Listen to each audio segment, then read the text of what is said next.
Mombie breaking through the screen, chasing dreams in a technicolor scene. Warp drive set, let's explore the stars. Sci-fi Mombie, no matter where you are. And now, sci-fi mamacita. I say, what's up, party people? Welcome to Taco Tuesday in the Galactic. What's up, party people? Of course, it's Taco Tuesday. Welcome to the Galactic Cafe. I am April, the sci-fi Mombie, and you are on my channel. Welcome. Hope everybody's doing great today. Sorry about yesterday. I had an interesting day. I'll just tell you a little bit about it. So, if you do not know, which I don't know if you've been watching my channel or not, but otherwise, smash the star, smash the like button, share out the stream, and check your subscriptions. Subscribe to Sci-Fi Mombie. All right. I had gastric sleeve surgery almost 7 years ago this December. And I have been on a very big downward spiral. I'm smaller than I was in high school. I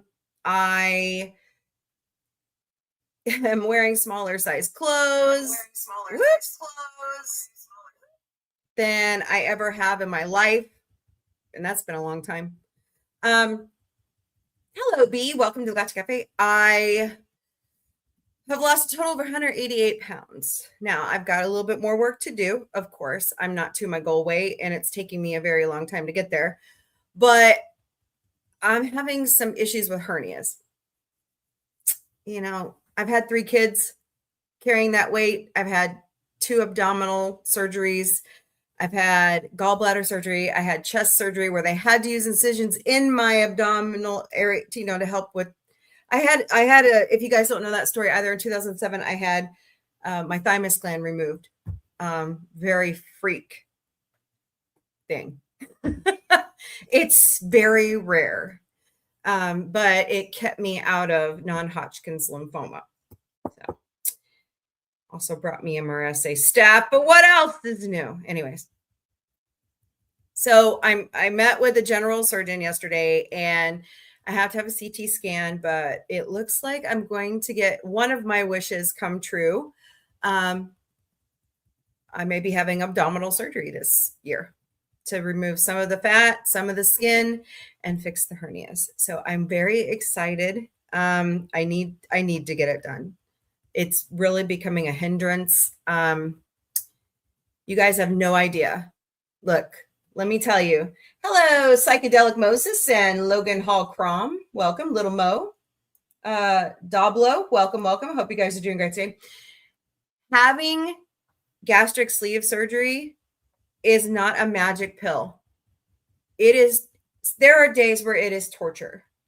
Like, I have to eat 1,200 calories a day, and most of it has to be straight protein.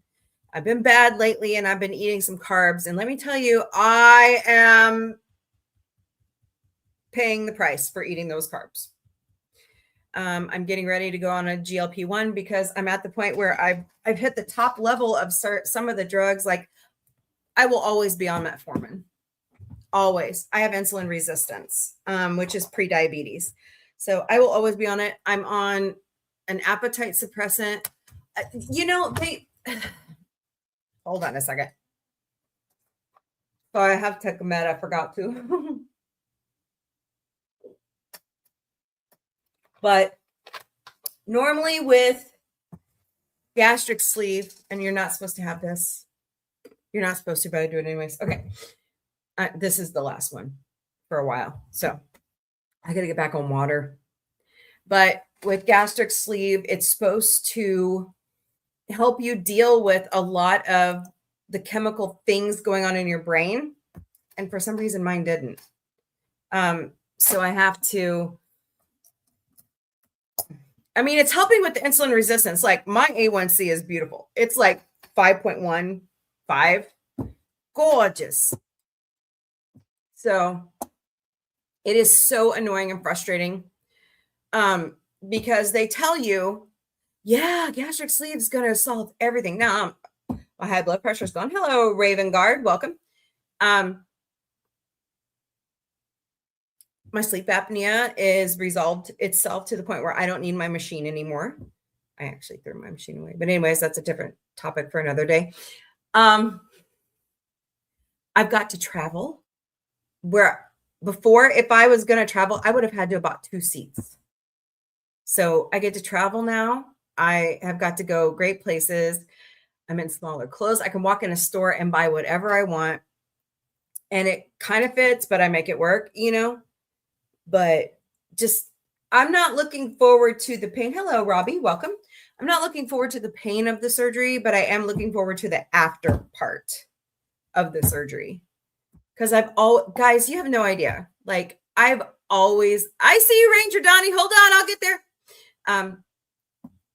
I've always wanted a flat stomach. Like, the problem with PCOS is that our bodies like do funky things and the skin and the fat gets out of hand. And it's really gross, really disgusting, but I'm going to tell you, it grows and conforms in weird ways, like my arms. I don't like showing off my arms, but I may have found a therapy for that. But anyways, my back, my stomach, and it doesn't make it any easier to have kids either. I struggled with infertility for 6 years after having Tony Man. So, it's a struggle, but I'm actually seeing the light at the end of the tunnel. So keep me in your thoughts and prayers. That would be great. I just want the pain to go away from the damn hernias.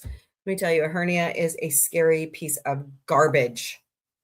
I hate it. And it wasn't my fault either, because I have been really doing a lot of exercise and stuff to strengthen. Hello, Fixer on the spectrum. I have been doing a lot to strengthen my abdomen muscles. And unfortunately, it's an area that they used for surgery. Hello, Jasper Dog. Welcome. So, all right, let's go through the chat. Say hello to everybody, and then we'll do some housekeeping. Hello, Miss Connie Cleary. How are you? Greetings. Hope you're doing well today. Hello, Power Ranger Donnie. Welcome. He says, hello, April and all. Hope everyone is well on this day between Power Rangers Zeo Day and Earth Day. I thought tomorrow was Earth Day. I thought the 22nd was always Earth Day. Am I wrong? Yes, last morning marked 3 decades since Power Rangers Zeo debuted on Fox Kids. Oh, nice. And hello to Miss Connie Cleary. So, hello, Jasper Dog, Fixer on the Spectrum, Robbie Ines II, Raven Guard, Logan Hale Crom, Psychedelic Moses, Little Mo, Doblo, and B. Welcome over there on TikTok. Don't forget to smash those hearts, smash that like button, share out the stream, please, and thank you.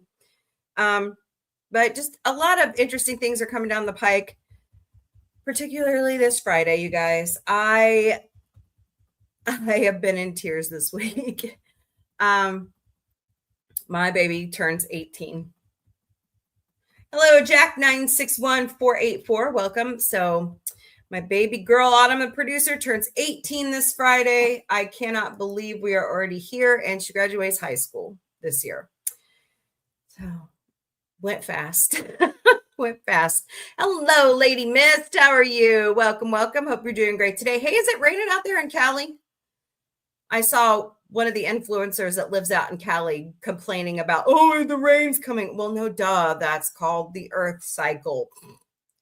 Anyways. Sometimes I wonder if my children's generation really have brains. Okay. Moving on. All right, it's time for a little bit of housekeeping. Here we go. Here at Sci-Fi Mombie and Sci-Fi Mombie Studios, we will never, ever DM you for donations. Personally, not happening. Honestly, if you DM me on my personal or my Sci-Fi Mombie accounts, I may never answer you because I have a circle of trust issue. So just telling you, it may never happen, but there are 5 legitimate ways if you choose to. Otherwise, just smash those hearts, smash that like button, share out the stream, please. And thank you. Subscribe and follow Sci-Fi Mombie everywhere that you can safely, if I could say it, and, legitimately donate to Sci-Fi Mombie. Hello, Evangelina420. Welcome to the Galactic Café. We're doing great today. We have a Ko-Fi account. Buy us a cup of coffee at ko-fi.com/sci-fi Mombie. We also have a Throne account, throne.com/sci-fi Mombie. I put like we've chosen some tech gadgets, some giveaway stuff, because I'm planning on doing a trivia night at some point. And you buy them or you crowdsource with others, and we never ever receive your personal information. That's what I love about Throne. I've actually done Throne. Hello, B. Welcome back. I've actually done Throne for some other friends. And they never got my personal info. So that was a lot of great things. But I trust those friends, so I gave them my address, phone number anyways. So it doesn't matter. We also have Patreon memberships. They're $3 a month. Go to patreon.com/user lowercase u =849722353. We also have TikTok memberships with the fan club. They are $10 a month. Go to tiktok.com/sci-fi Mombie, or while you're on the live stream, hello, Tiger. Go to my name, press the heart. It's that simple. Or we also have a Venmo account. Search us at @SCIFIMOMBIE. Hello, Crispy Bacon. Or scan all the QR codes over here on the other platforms. Sorry, TikTok. The last time I showed it, they slapped me on the wrist. Took away my stuff for a day. It was really dumb. So anyways. All right. Tiger, welcome. Crispy Bacon. Maze Lee 53 and 420 Joe 420. By the way, happy 420 yesterday, everybody. I'm all for celebrating 420. Now, do I like cannabis? No. I don't like the way it makes me feel. Of course, that's a lot of my disorder coming through. Like, you know how some people say they get paranoid and they, hello, Barbara Davis 350. You know how people say they get paranoid and all that fun jazz? Well, yeah, I have some of that issue, but it also makes me feel like crummy. Like, you know how it's supposed to make you feel good? It makes me feel crummy. Yeah, it helps me, puts me to sleep and yada, yada, yada. But I don't like it. I don't like weed. Sorry. But for you, I'll celebrate the day with you because I think a lot of the weed stuff is funny. That's just me. And don't forget, Sci-Fi Mombie is all over social media. We stream daily to Facebook, Instagram, X, YouTube, Twitch, LinkedIn, and TikTok. We also have, I would be streaming on Patreon and Substack, but I have to upgrade StreamYards to the Teams level, which is $300 hairs a month. What? So, yeah, I don't have that kind of money. Anyways, Patreon, Mastodon, Substack, Blue Sky, Threads, Discord, Lemon8, IMDb Pro, Pinterest, Reddit, Counter Social. We also have our own website at sci-fi-mombie.com, and you can email us at any time at questions@sci-fi-mombie.com. All right. Hello, user 365. Welcome to the Galactic Café. We're doing great today. All right, housekeeping out of the way. Okay, we got the housekeeping out of the way. Okay. So, hello, Jinxie1260. Welcome to the Jinxie, huh? Hello, Whimsical Magic Cow. Welcome. All right. Hello, the Dream Team 41523. Happy Taco Tuesday to you as well. Hi, Fred. Fred hates Tuesdays but loves tacos. Who doesn't love tacos? I'm having... This is Taco Tuesday, but I'm having Firehouse subs for dinner. Figures. Anyways. So, happy Tuesday. Hello again. All right. So we've got some movie trailers to look at. They're on my nose. Why am I itching? All right.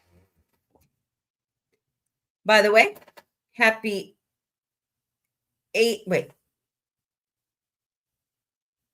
Did he turn 80? George Takei's birthday was yesterday. Hello, Mercedes-Benz and Sparrow Giggles. Welcome. George Takei's birthday was yesterday, so happy birthday. I think he turned 80. He may be 79. Why is it Taco Tuesday, not Taco? Well, because of the T in Tuesday. I guess you could do Taco Thursday. 88 or 89, I think. What?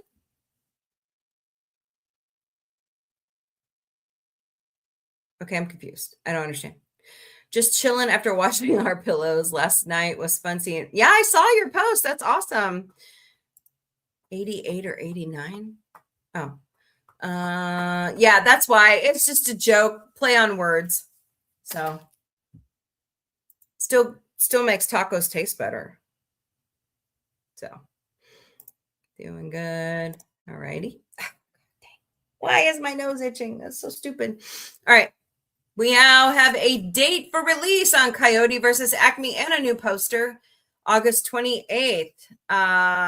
Rest in peace, Patrick Muldoon. He was 57. He passed away in his sleep from a heart attack. Is it 89? That's right. It's 89. Duh. Thank you. I knew. Oh, God. I wrote it down and then it looks like, see, I got crap all over it. So, anyways, thank you for that. Patrick Muldoon, if you do not know who he was on Days of Our Lives. He was on Super Troopers, or not Super Troopers, Starship Troopers. Just one of those really interesting actors. So August 28th, that marks Power Rangers Day. Interesting. That's interesting. Yeah, he was really good in Starship Troopers. Yeah. So lots of people coming out and, hello, Kate, Queen Heather Wicks, Jilly. Oh my God, hold on. Jilly Dilly, John Anthony. Welcome to the Galactic Café. I hope you guys are doing great today over there on TikTok. Practical Magic is due out. Yes, he was on Melrose. That's right. In September. So let's watch that trailer, shall we? I really like it. I think it's good. It's about time they make a new one. It's about time. What? When did he pass away? Boy, I didn't see any news on that one. Interesting. All right. There we go. Okay. We saw it. Hello, trekking all around the galaxy. Welcome to the Galactic Cafe. I hope you're doing great today. Over on Instagram. All right. Let's go back up through here. Alan Osman. I'm shocked. But, hold on.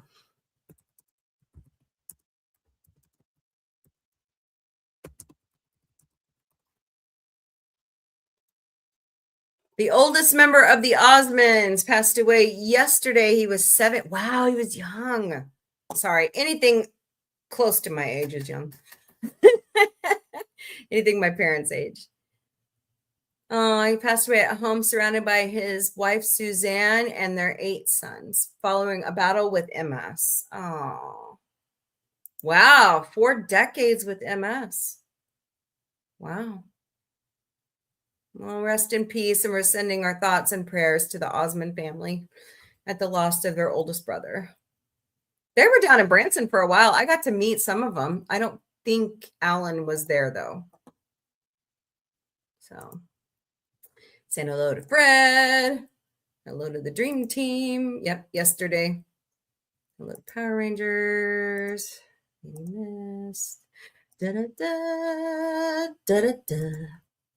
I'm good, just chilling after chores. Yeah, I was getting my chores done today too.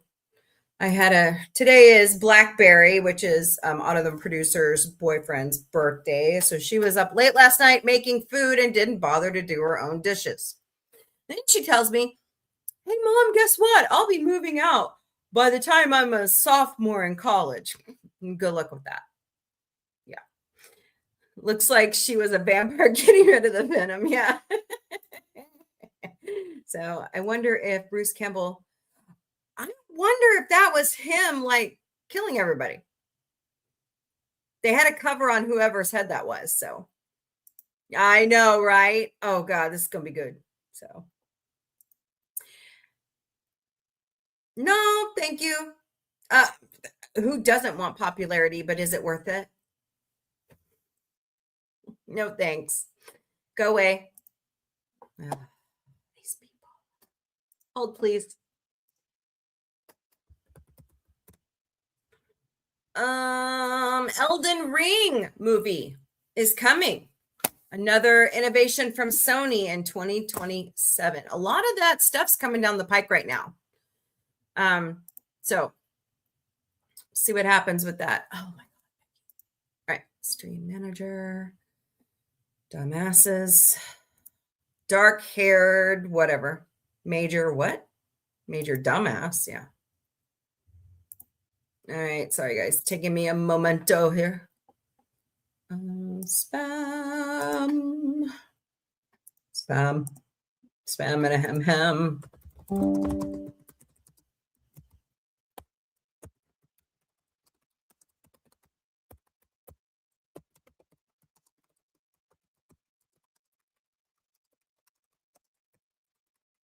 All right. Okay.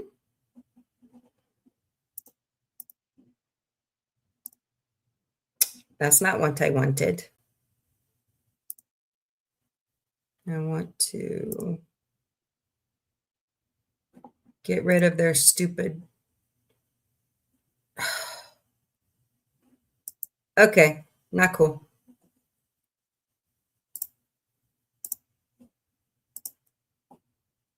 All right, I think that did it. Cool.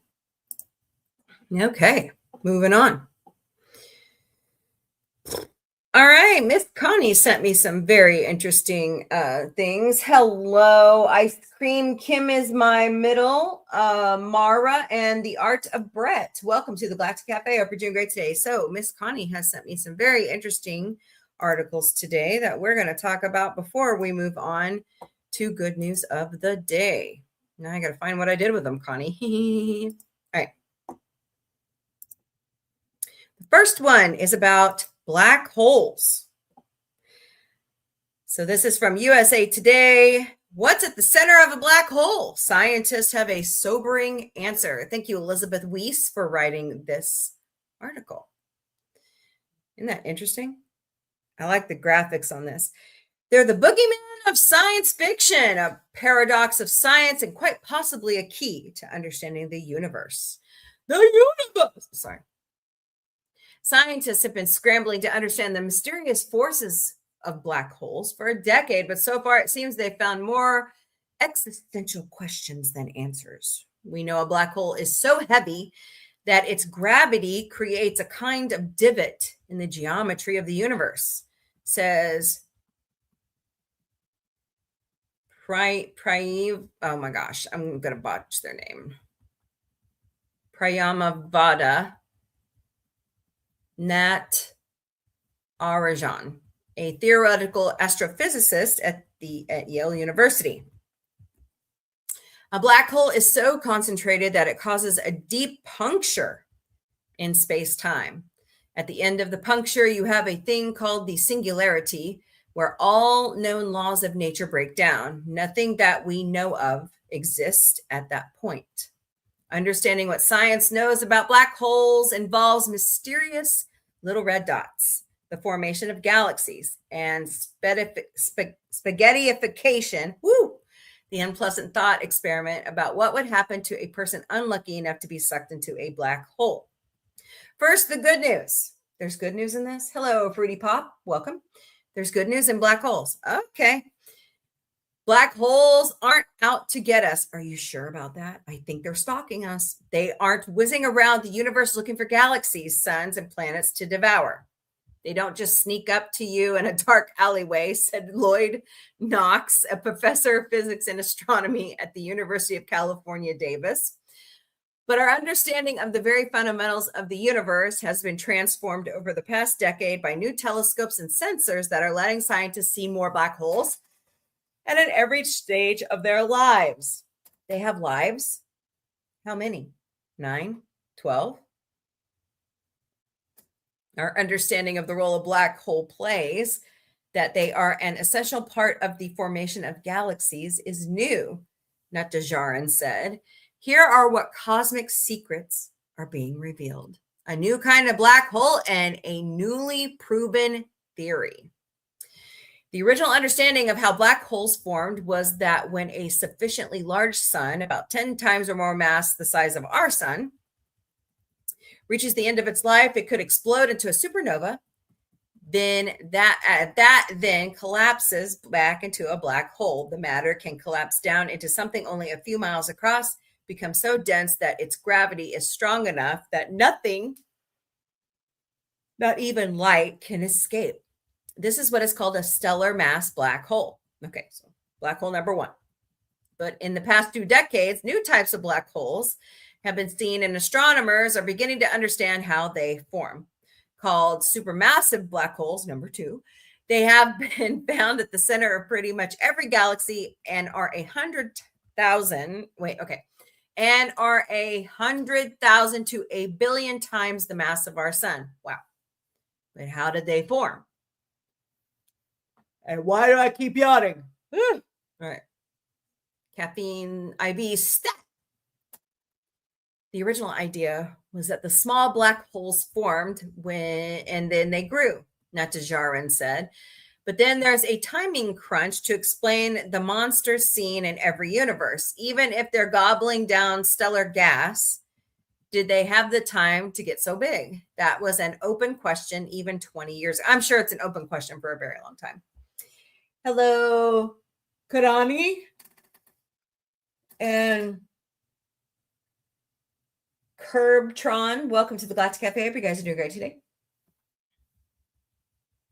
In 2017, she theorized that these supermassive black holes from the early beginnings of the universe happened when galactic gas clouds collapsed directly in on themselves, skipping the star stage entirely and going straight from gas to massive black hole seed with a head start that could then grow. Then guess what? No, this is her talking. In 2023, the James Webb Space Telescope found these objects. She said, "This is what a scientist lives for, to make a prediction and see it proven." I agree. Ooh, these are nice. Pretty. This is the Perseus cluster, and this is the Centaurus cluster. Black holes don't suck everything into them. Are you sure? Okay. Because they have such massive gravity, black holes gobble up stellar gases and anything else that gets too close to them, but it's not an endless process that ends up with the entire universe being sucked into them. Well, at least they're not mega made. Sometimes people worry that black holes are these huge vacuum cleaners that draw in everything in sight. It's not like a whirlpool dragging everything into it, Knox said. Black holes are really like any other concentration of mass, whether it's a sun or a planet. If you're far enough away, you just feel the gravitational force just the way you'd feel it from a planet, said Brianna Mockler, a postdoctoral fellow at Carnegie Observations at the Carnegie Institute for Science in Pasadena, California. If you fell into a black hole, you'd be spaghettified. All matter causes a dip or pothole in space-time, Natajaran said. A black hole is so heavy that its gravity creates a kind of divot in the geometry of the universe. The bigger the mass, the bigger the pothole, she said. Where the puncture leads is unknown. It's an open question, Natajaran said. We don't think it could be another universe because we don't know where our universe it could go. But we don't know. That's the whole thing. We don't know. Until we get out there exploring the universe, we're not going to know. Hello, Jenny and Rubelsi. I hope I said that right. Leanne. I hope I said that right. Welcome to the Galactic Café. We're doing great today. So, what if a human being fell into a black hole? Astrophysicists have a word for it: spaghettification. If you were to fall headfirst into a black hole, the difference in gravity between your head and your toes would be so intense that you'd be stretched out and spaghettified, Natajaran said. Ouch. Our sun will never become a black hole. Why not? No, I'm just kidding. There's no fear that our sun will become a black hole, Knox said. It's not big enough. Lower mass stars burn through their hydrogen to make helium. Then they'll start burning helium into carbon. And then at some point, it ends up pushing itself all apart, he said. Our sun will eventually expand and envelop the Earth and destroy it. But that's in 5 billion years. So you have some time to get ready, but it won't become a black hole. If the Earth survives 5 billion years, we'll find out. A still unanswered mystery, little red dots. NASA's superpowered James Webb Space Telescope began its scientific mission in 2022 and almost immediately picked up something that so far no one can explain: small red objects that appear to be abundant in the cosmos. Dubbed little red dots, these objects have perplexed astronomers. They could be very, very dense, highly star-formed galaxies, or they could be highly accrediting supermassive black holes from the very early universe, said Mockler, who is an incoming professor at the University of California, Davis. All right. Fascinating. So what do y'all think about that? I think it's interesting that we're finally seeing what was theorized, and if only we had a starship that God didn't want, but a starship that we could go out and explore this stuff with, called the Enterprise. What the hell? Who the hell is that?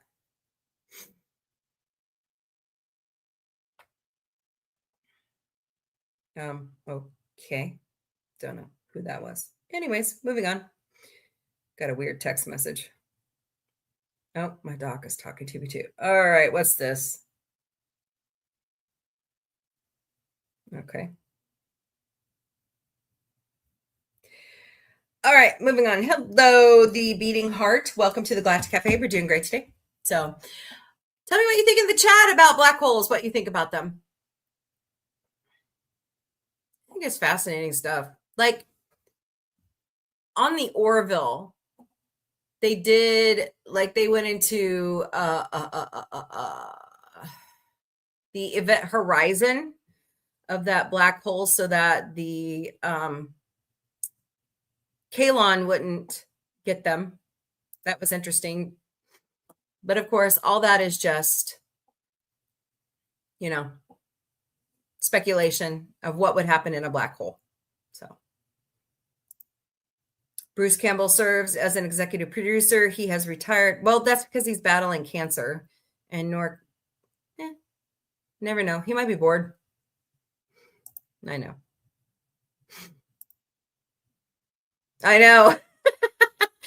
Well, I mean, they need to make a black hole version of Stretch Armstrong where he's spaghetti-fied. We were out late because of silent film night last night, which was good. That's awesome. Yeah, stay very far away from them. They're stalking you. No, I'm kidding. Joke. That too. Yeah, I know. So, I mean, this is stuff of science fiction being gobbled up into. Hello, Philly. Welcome. Being gobbled up into a black hole. What happens on the other side of a black hole?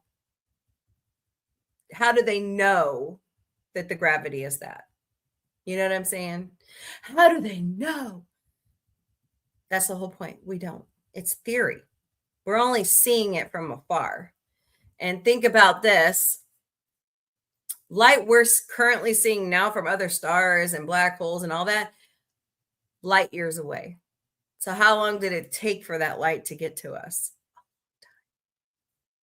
We don't even know how big the galaxy truly is. So very fascinating stuff, don't you think? I think so. But we'll see. Be interesting to find out. All right, over on TikTok, please help me get to 14,000 hearts today, if you don't mind. I greatly appreciate it. Let's do it. Let's do this. We can get there. So Miss Connie also sent another article about the new Spaceballs movie called Spaceballs, the new one. Can you tell I'm highly disappointed in the name of that title? Yes. Yes, I am.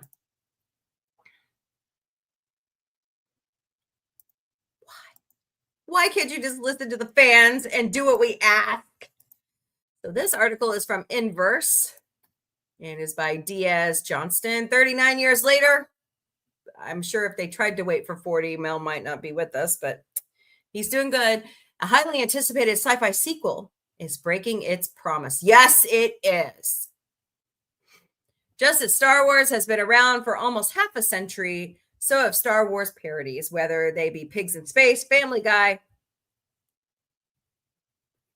Blue Harvest, something, Dark Side, or It's a Trap, or Robot Chicken. The space opera is especially ripe for satire, but only one parody has become so beloved, it's practically a sci-fi franchise in its own right. Spaceballs, Mel Brooks' 1987 send-up to the original trilogy. At this point, Star Wars has rebooted itself to a new trilogy twice before Spaceballs even got a sequel. And that's about to change. Brooks, a few months shy of his 100th birthday in June, has released a video teaser for the next Spaceballs movie, releasing next year, and announced its brand new title, which is a load of barnacles. All right. Yes, Mel, I'm going to keep telling you it's a load of barnacles. Okay. I'm sorry.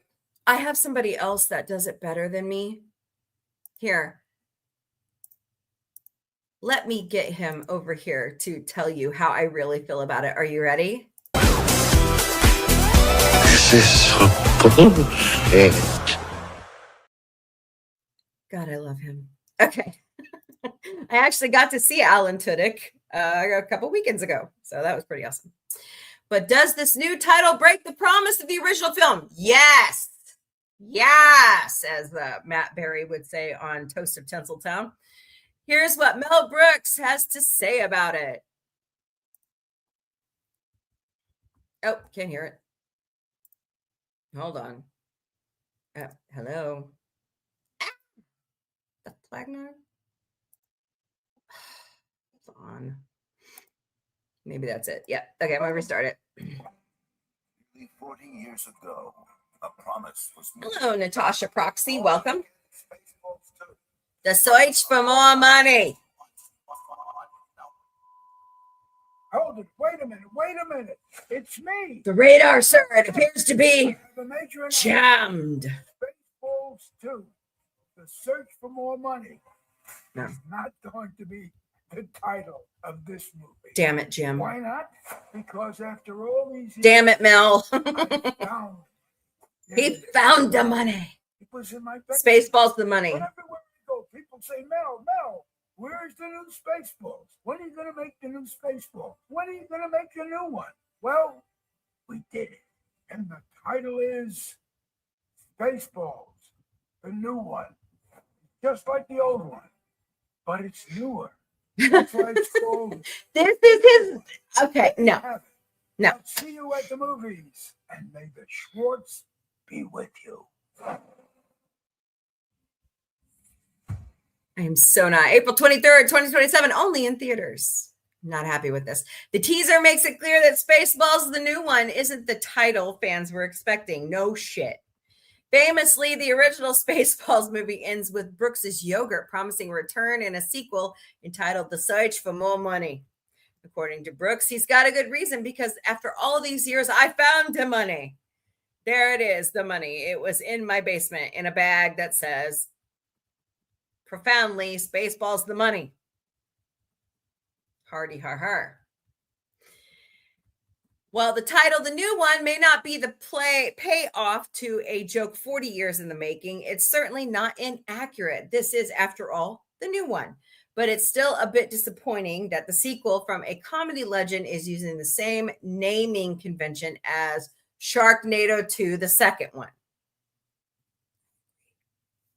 But that's not the only tease of the new movie. At CinemaCon, attendees were treated to an exclusive look at the movie. And while the teaser wasn't posted online, there are plenty of footage to descriptions. According to Gizmodo, the teaser opened just like the first look at The Force Awakens, with the characters roaming sandy dunes where they find Dark Helmet's Rick Moranis' namesake helmet in the sand. Dark Helmet presses the reboot button And what follows sounds like classic Spaceballs comedy. George Weiner returns as Dark Helmet's right-hand man, Colonel Sanders. Look at us, sir, back in the cosmic saddle after all these years, Sanders says. Nothing can stop us now, which of course prompts a bathroom break. As they pee, a blue Navi from Avatar walks behind them and stands at a very, very large urinal, reports say. That's exactly what you should prepare yourself for. Apparently, just in this teaser, there were multiple Harry Potter characters visible. But to be fair, by the time Spaceballs, the new one, hits theaters, it will have 40 years of pop culture to skewer. It's going to get as rapid fire as a blaster. Spaceballs, the new one, doesn't just bring back the original stars, including Brooks, Moranis, Weiner, and Bill Pullman. New characters will be joining, including played by Bill Pullman's son and Hollywooded boy Lewis Pullman, Keke Palmer, and Josh Gad. If Dark Helmet is truly going to push the reboot button, perhaps this is the start of Spaceballs, the next generation. I like that. I like it a lot. Hello, Miss Dawn and Fred Dunford. Welcome to Galactic Café over on TikTok. Spaceballs, the new one, premieres in theaters on April 23rd, 2027. Oh, what's this? He looks good for almost 100. I'm sorry.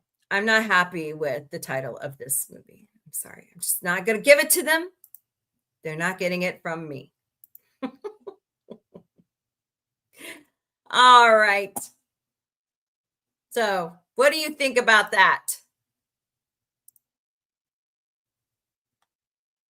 Let's see what I missed. Da, da, da, da, da, da.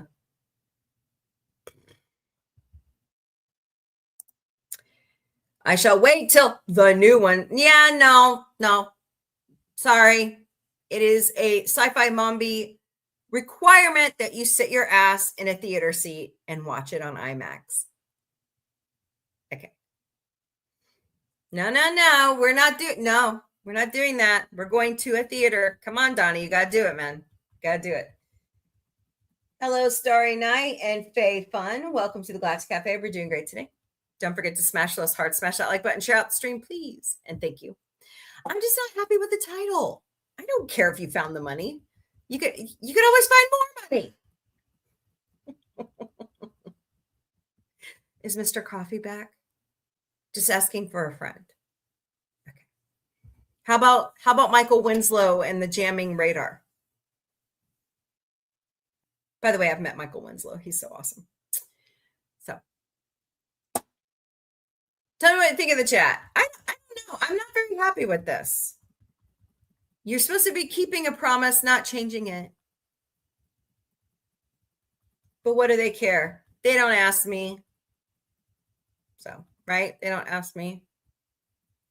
Anyways, moving on. I'm one of the biggest Spaceball fans ever. But they are paying tribute to John Candy.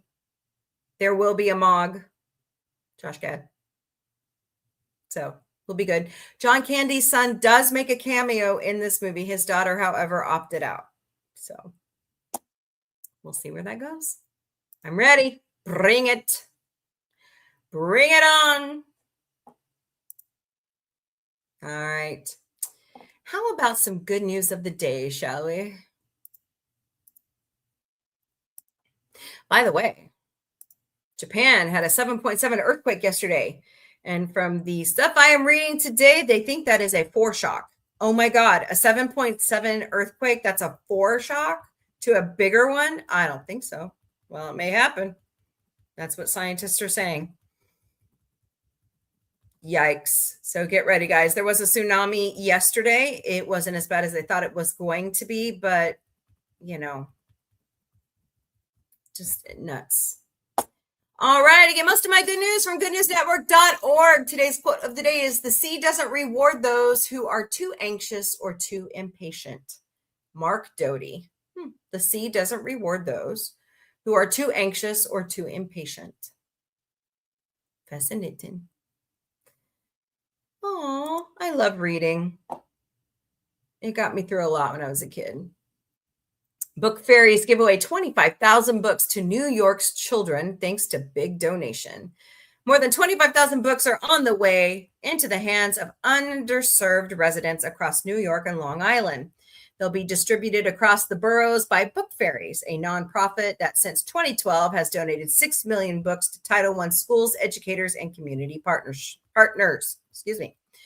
The donations come via the world's largest online retailer of used books, Thrift Books, which teamed up with the Book Fairies, which host large-scale distribution events where community leaders and educators can go and get books that might otherwise be beyond budget. 25,000 books is a lot of weight, and on the ground at the Book Fairy central receiving and sorting area, it's hard work dividing them between reading level and eventually destination. Volunteers sort the received books before using pallet jacks to move them around in large boxes. Dan Schwartzberg, who works in media relations for the 4Media Group, which managed the press for the Thrift Books donation, told GNN that he visited one of the Book Fairy's free book events and saw the impact of the organization firsthand. They told me a story where a teacher grabbed a stack of books off the table and started crying because she asked for $150 from the school to buy these particular books for her kids and was denied, but found them at Book Fairies for free, Schwartzberg said. See, that's what makes me so sad. Hello, Midwest Mario. Welcome. You know, these school systems have got to severely look at their budgets. Educating our children with the right materials and reading materials is too important. Too important. So, Book Fairies has incredible track record of getting books into the hands of children and families, said Barbara Hagan, Vice President of Sales and Marketing of Thrift Books. Thrift Books is about more than just selling books. We're focused on saving them and sharing them and making sure that reading is something everyone has to access. Partnering with Book Fairies allows us to really turn that mission into action and opens up a life of books for so many children and their families. I am a huge supporter of public library systems. They are essential, but if you don't have a public library near you, Book Fairy seems to be the place to get your books, especially in the Northeast. Courtney Collins, Associate Executive Director for Book Fairy, said that last year, the organization was 28,000 books short of requests from various partners and schools, and that a gift of this size will have an incredible impact. That's 25,000 opportunities to provide what we otherwise would not have been able to provide. So it's going to change so many lives, Collins said, noting that inadequate access to books is the number one cause of delayed child literacy. I fully believe it. Here's another great story I want to highlight. Wolfgang, what's up, man? Eddie Van Halen's son donates $100,000 to Kickstart charity that funds school instrument purchases. Oh my God. Through a charity supported by his father, Wolfgang Van Halen has donated $100,000 to launch a special program to support public schools to acquire instruments for their music programs. For decades, budgetary debate has remained heated about the importance or lack of music programs in public school, and Mr. Van Halen is stepping in to ensure educators who believe in the power of music to enrich educational experience have the resources to confer it to their students. Working with the Mr. Holland's Opus. Oh my God, I love it. Oh, I love this program. I actually donate to this through my paycheck.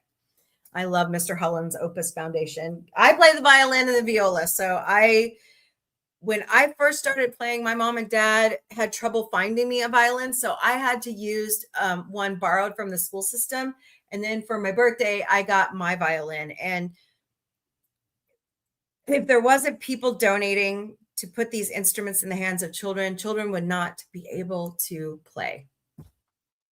So Van Halen has launched the Adopt a School campaign, which connects qualifying schools across the nation in need of musical instruments with donors interested in supporting music education within a community of their choice.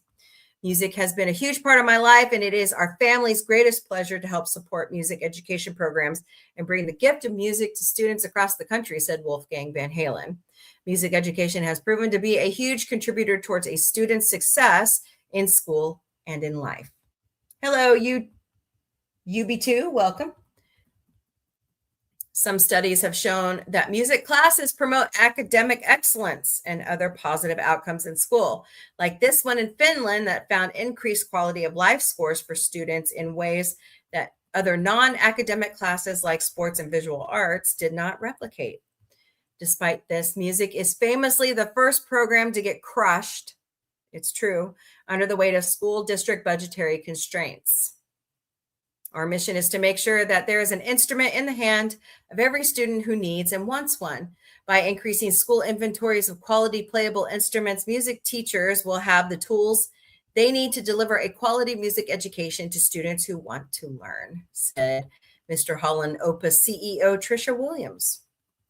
According to Guitar World, the project was developed off the back of a national survey that found 68% of educators had experienced at least one instance of turning an interested student away from music education because of lack of resources like instruments. Also in the survey, which included 225 schools, students were found to struggle in class from using instruments that were in need of repairs, but which the school had no money to pay for the repairs. Eddie Van Halen, the virtuoso guitar player from the band Van Halen, was a devoted supporter of MHOF, and the charity work he began is carried on by his son, Wolfgang, whose $100,000 donation will kickstart the Adopt a School campaign in 100 schools nationwide. Hi, I'm Wolf Van Halen, and I'm here to announce the Adopt a School campaign with the Mr. Holland's Opus Foundation. The Adopt a School campaign connects qualifying schools in need across the country with donors interested in supporting music education. The Mr. Holland's Opus Foundation provides musical instruments to schools nationwide. Wow. You can now adopt a school and community of your choice at mhopus.org.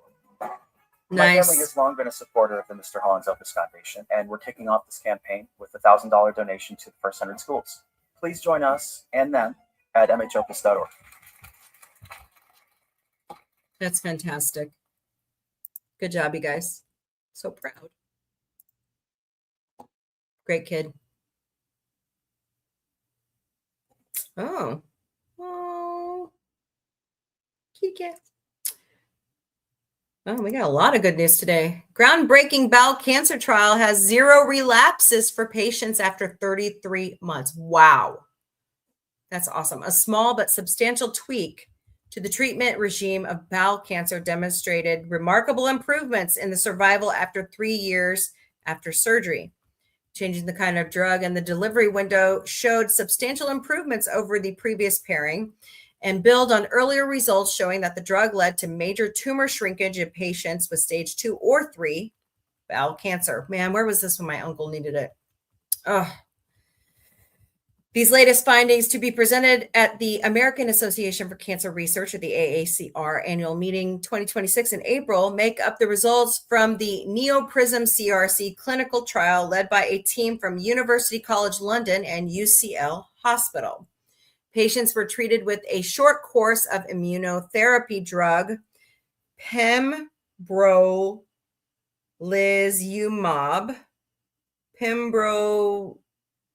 I will figure it out. Pembrolizumab. Okay.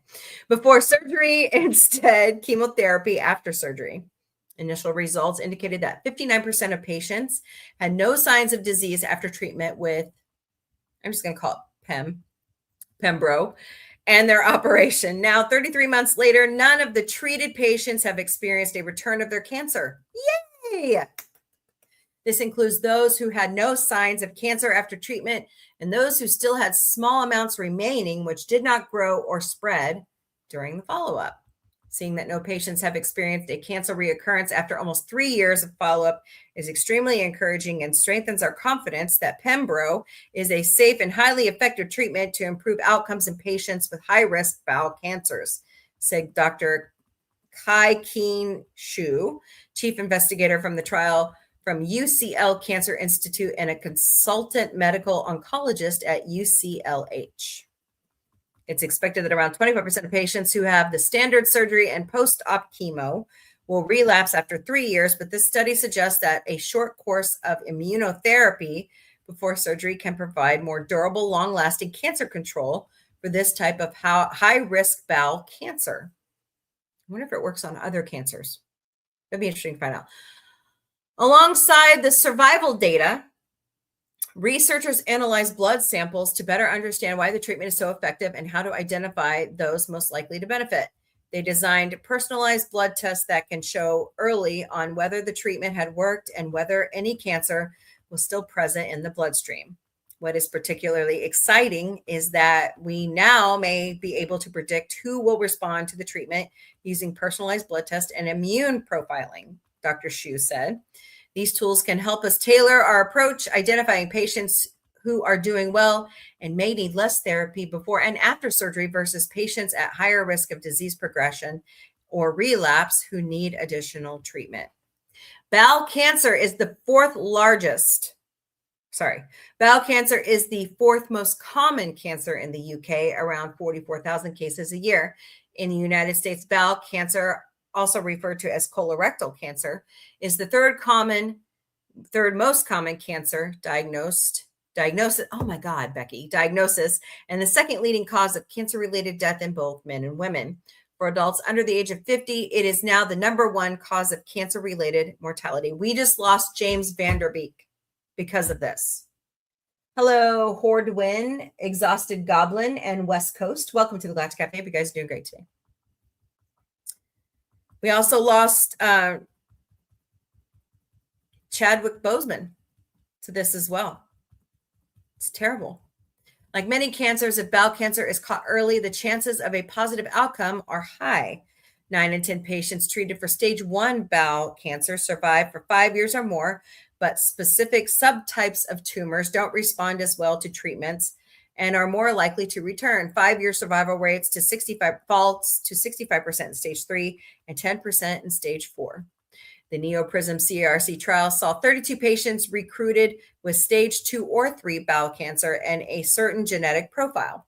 MMR deficient / MSI high bowel cancer, borne by around 10% to 15% of bowel cancer patients from 5 hospitals around the UK. Patients were given up to 9 weeks of Pembro prior to bowel surgery instead of the usual treatment of surgery followed by 3 to 6 months of chemo. Hold on, guys. Hello, Asima. Welcome over on TikTok. Then monitored over time. As a research team, we were thrilled to be able to follow patients very closely using the personalized blood test, stated Yang Rong Zhang, first author of the latest abstract and clinical PhD student at the UCL Cancer Institute. When tumor DNA disappeared from the blood, patients were more likely to have no cancer remaining, and this matched the long-term results we're seeing now. In addition, we also saw that immune profiling from tumor tissue before patients start their first cycle of treatment can help to predict response. We hope these tests may be used to guide treatment decisions in a more practical and timely way. 73-year-old Christopher Burston said that 3 years after his treatment, he returned to normal activities while attending regular follow-up appointments. The recovery was fine. I didn't have any problems. And since then, I've been feeling pretty much back to normal. I feel very lucky that I've reached the stage where my main problem is age rather than cancer or any illness, he said. That's fantastic. Makes me wonder about how much more can we use this type of aggressive immunotherapy against these cancers. So, oh my goodness. Oh, look at those babies. Oh, I'm going to take them home. Look at the little black one. Oh my God. Employees let's see. 2 litters of kittens discovered atop a shelf at Lowe's, soon ready to be adopted. Oh, 2 litters? Oh my goodness. Employees at a Lowe's in Pennsylvania were shocked that after they went to retrieve a pallet high on the shelf and heard a chorus of frightened mewing. Oh. Atop the box the pallet held, they discovered 7 kittens across 2 litters. The store in Downingtown called Lucky Dog Rescue Shelter and explained their predicament. Lisa Newton from the shelter received the call and went down with her cat carrier to investigate. They directed me to the garden center and said they have 7 kittens, and I was surprised at that. And they said 2 separate litters, Newton said to WPVI News. They had to get the forklift and go up and get them. One of the litters, you could tell that's where the mom had delivered them. Oh. One can only imagine what a strange life it must have seemed for the little creatures as they opened their eyes, the whole world being confined to the box tops on the rectangular shelf, surrounded by a lethal drop to the floor below, where strange bipedal giants routinely chattered and walked about. The store employees say 2 female stray cats frequently frequented the garden center, but obviously liked it enough to have their litters there. Newton has since heard that these 2 cats are still around, so Lucky Dog is planning to return and capture them for spaying, not neutering. Neutering is for male cats. As for the kittens, oh my God, this is so cute. Forklift, herb, pallet, planter, grass, low, and rose will be available for adoption soon on the shelter's website. Aw, cute names. Adorable. I like the little ginger ones. This is a calico. Oh, poor babies. Very cute. World's oldest gorilla, known for her dignified manner, celebrates 69 years old on April 13th. The world's oldest gorilla celebrated her birthday with a vegetable feast at the Berlin Zoo. Named Fatio, is that how you say her name? No one knows how she was taken from her home in Africa, but one story says she was brought to France by a sailor who later had to sell her, to settle a bar debt. The Western lowland gorilla eventually arrived in Berlin via a French animal trader and has far outlived any known member of her species from the wild. The Berlin Zoo cannot confirm the tale, but say that she did arrive in West Berlin Zoo in 1959 at the age of 2. Zookeepers naturally have no idea where she was born, but they picked April 13th as her birthday and invited the Guinness World Records, who recognized her as the world's oldest gorilla. Fatio looks at you and looks right into your soul, said Feline Hochmeister, a spokesperson at the Zoo Berlin. She has this dignity. She looks at you and it's like looking at your grandma. That's what I think every time I go past her. Oh. She has more in common with a grandmother than just her demeanor. She doesn't move very fast anymore and suffers from a mixture of age-related maladies. Her eyesight is poor, she has arthritis, and she has to be careful about her blood sugar. This, unfortunately, precludes the routine eating of raspberries and blueberries, which are her favorite foods. Her teeth have mostly fallen out. Oh, so zookeepers must cook the majority of her food to make it easier for her to eat. Compared to the more famous mountain gorilla, the Western lowland gorilla is smarter, weighing between 150 and 300 pounds. They still live in large family groups and mostly peaceful creatures with incredible social sensitivities, mourning the loss of family members and taking care of their most vulnerable. I always say that they reflect some of the best things that we love about our own species. Tara Stoinski, president of the Diane Fossey Gorilla Fund, told the Washington Post. Well, happy birthday. Good looking gorilla. All right, more good news on this date, April 21st. 60 years ago today marked the first Groundation Day, now celebrated every year on April 21st, when hundreds of thousands of Rastafari celebrate the arrival of Emperor Haile Selassie in Jamaica in 1966. The great significance of this event in the development of the Rastafari religion is that, having been outcast in society, its adherents gained a measure of respectability for the first time. With Rasta having become acceptable, reggae music became commercially viable, leading in turn to the further global spread of Rastafarianism. 1966, Rita Marley, Bob Marley's wife, converted to the Rastafari faith after seeing Haile Selassie, I think that's how you say it, in his motorcade en route to the king's house. She claimed in interviews and in her book, No Woman, No Cry, that she had seen a stigmata on Haile Selassie's hand as he waved to the crowd. When Salehasse's Ethiopian Airlines flight landed at the airport at 1:30 p.m., the crowd surrounded his plane on the tarmac. The day had been overcast and stormy. After about half an hour, the door swung open and the emperor appeared at the top of the mobile steps. A deafening tumult was heard from the crowd, who beat calabash drums, lit firecrackers, waved signs, and sounded abagni horns. All protocol was dropped as the crowd pressed past the security forces and onto the red carpet that had been laid out for the reception. Selassie waved from the top of the steps. Some interpreters have claimed that he shed tears, although this is disputed. He then withdrew back into the plane, disappearing for several more minutes. Finally, Jamaican authorities were obligated to request Ross Mortar-Piano, a well-known Rasta leader, to climb the steps, enter the plane, and negotiate the emperor's descent. When Plano reemerged, he announced to the crowd, "The emperor has instructed me to tell you to be calm, step back, and let the emperor land." Interesting. More good news on this day, traditional date on which Romulus and Remus founded Rome, 753 BC. Women gained the voting rights in France, 1944. Rolly Fingers of the Milwaukee Brewers became the first pitcher to record 300 saves, 1982. Paul McCartney performed for the first time in Brazil at the Maracana Stadium in Rio de Janeiro for 184,000 fans, smashing box office records and gaining him entry into the Guinness World Book of Records for largest concert audience, 1990. 24-year-old Irish singer-songwriter Sinead O'Connor hit #1 on the U.S. single charts with her version of Prince's "Nothing Compares to You." That was 1990.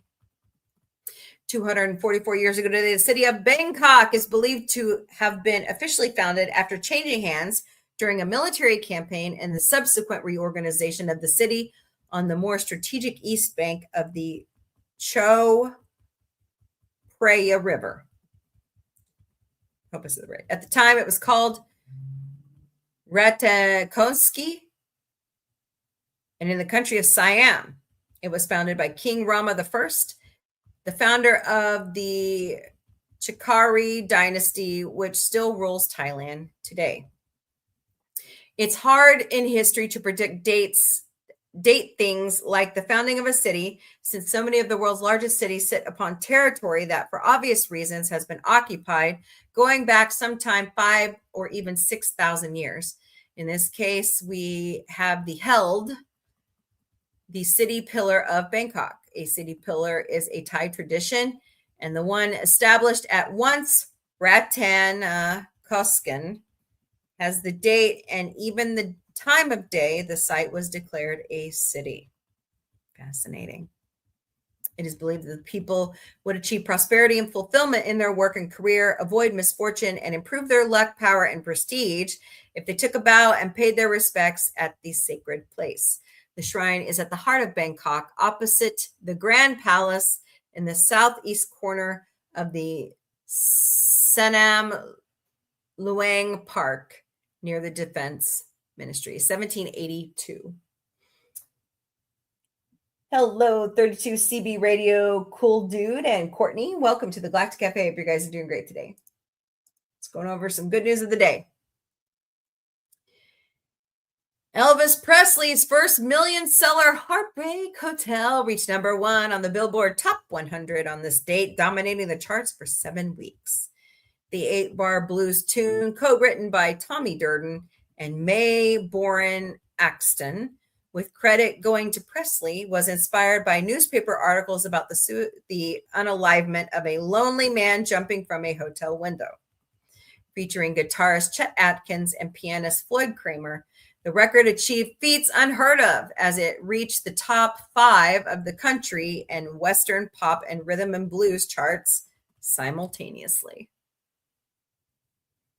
Certified double platinum Heartbreak Hotel was inducted into the Grammy Hall of Fame and was ranked by Rolling Stone magazine as one of the 500 greatest songs of all times. John Lennon said it made his hair stand on end with all of the bluesy stuff going on. Keith Richards said that Presley's sound was the first rock and roll he'd heard, and the silence was what impressed him, especially in the song's opening. Well, since my baby left me. It was also a life-changing experience for George Harrison and Led Zeppelin's Robert Plant. That was 1956, 70 years ago today. 210 years ago today, Charlotte Bronte, the author of Jane Eyre, was born. The novelist and poet was also the sister to Emily Bronte, who penned Wuthering Heights, and Anne, who also wrote with her sisters from early childhood. When Charlotte was 30, the trio self-financed the publication of their first book, a joint collection of poems. They used fictitious names to hide the fact that they were women, which would surely be used against them by critics, of course, because it's a male chauvinistic society. Okay. See more about Charlotte's books in this book list. Well, I'm not going to look, but 1816 is when she was born. 188 years ago today, John Muir, the naturalist and conservationist known as the father of the natural park, was born. The influential Scotch-American glaciologist and author who was read by millions wrote about nature and his adventure in the Sierra Nevada and his beloved Yosemite. His activism helped to preserve the valley along with Sequoia National Park and many other wilderness areas. He also co-founded the Sierra Club, which continues his environmental efforts to this date. That was 1838.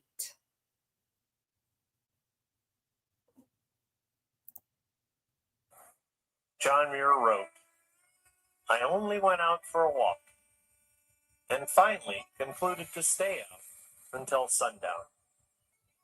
For going out, I found, And if you do not know, was really going in. I believe it's El Capitan is the cliff face right here First ventured into the that Kirk falls from thanks to Spock distracting him in Star Trek 5.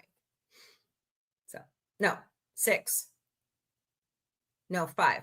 Yeah, because when he gets back to the Enterprise A, they tell him it's on Nimbus 3, the home of galactic peace. All right. 377 years ago today, in the new American colony of Maryland, the Toleration Act was passed by the Assembly to allow freedom of worship throughout the state. It protected Catholics against Protestant harassment, which had been on the rise since Oliver Cromwell's power in England increased. It was the second law requiring religious tolerance in the British colonies, following Rhode Island, and a pioneering statute on the topic of protecting Catholic settlers and those of other religions that did not conform to the dominant Anglicanism of Britain.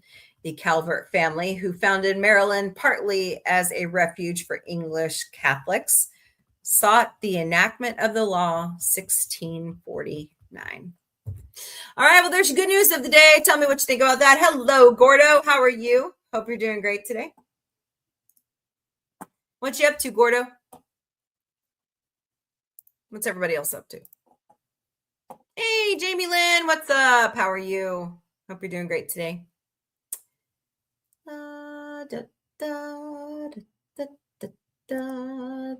I shall wait. Yeah. No, you're going to the theater.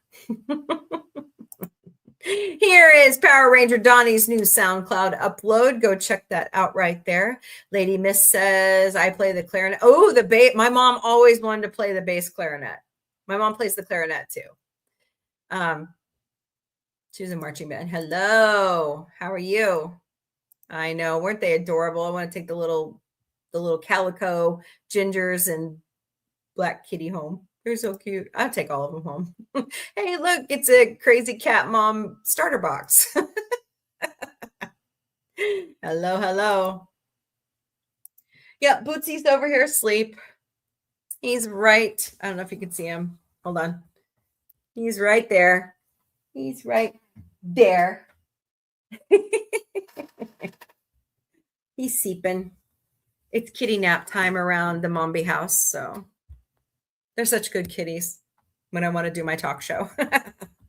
So thank you. Doing great. Just got out of work on your way home. Well, safe travels home, Gordo. I don't have to go anywhere. I work at home. So the joys of working from home. Like today, Daisy is probably out in the living room on her love seat. She likes to sleep out there. So I'm lucky. Well, it took me a long time to get there. I tell you that. So yeah, I know. And it wasn't, I started working from home before COVID.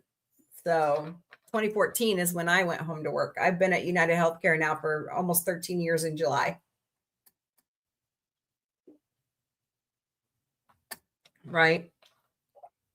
Yeah, 13 years. So insane in the membrane. Insane in the brain. Okay.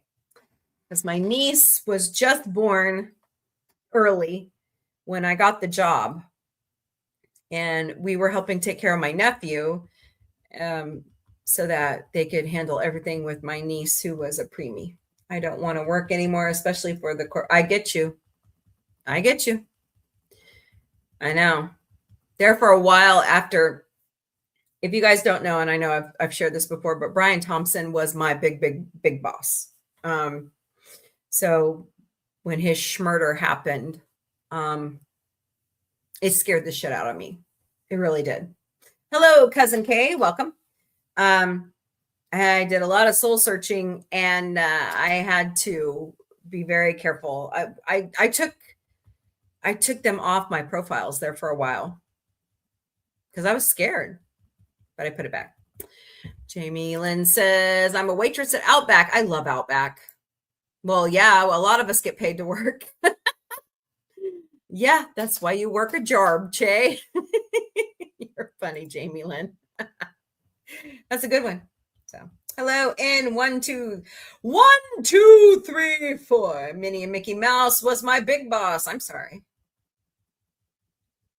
So, is it true that Disney's head is under Cinderella's castle? I'm kidding. I'm kidding. Is he cryogenically frozen under Cinderella's castle? Come on, Gordo. So you're still working for Disney? Okay, cool. Cool. No, darn. Because there is a lot of rumor about that, you know. So I don't know. I find it a funny rumor. But anyways. Oh, Juliana Margulies is set to join the cast of Paradise Season 3. That just came out over the wire. I like her. I like Juliana Margulies. That would have been cool if she joined the pit. I would have taken that. I can't say what they talk about. Mr. Disney, TikTok won't let you. I don't blame you. I don't blame you. I'm just trying to be funny. So, yeah, I might get kicked off. Gotta be careful. Jamie Lynn says, I have a daughter. I homeschool her. See, I don't have the pay. See, I did homeschooling for my kids during COVID, and it about killed me. That's why I sent my kids to public school. Hello, Natty. And then whatever they needed on the back end, they needed tutors. They needed me to help. That's what I did. Let's just say that Mr. Disney's other side, it's kind of, yeah, I know. Like Schmittler. Like Tangerine Palpatine. Have you guys heard that story? Okay, you know I don't talk about politics, but have you guys heard that story from over the weekend? I was like, what the hell? So, according to the Joint Chiefs of Staff,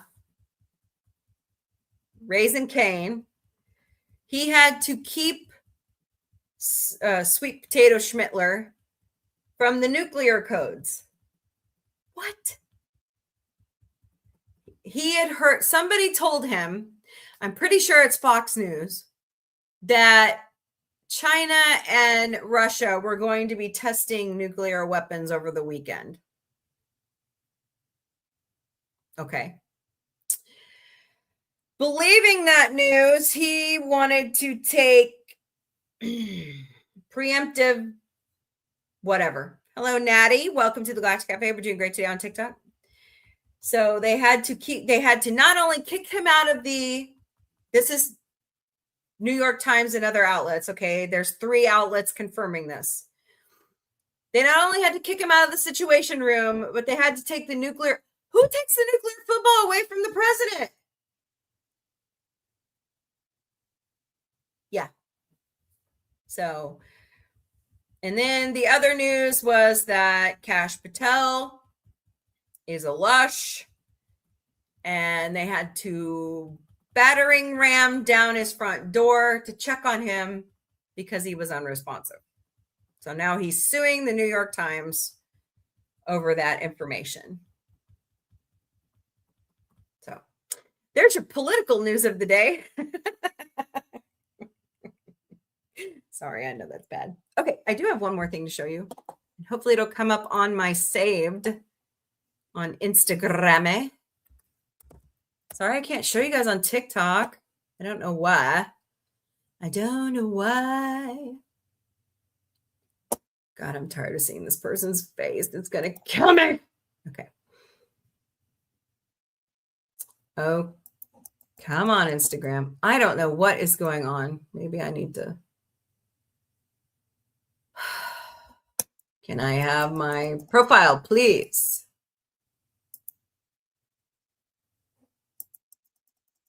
What the flagnard?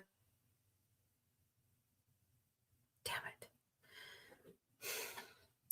Let's see if I can find it in Reels. Anyways, they released, oh, that's cute.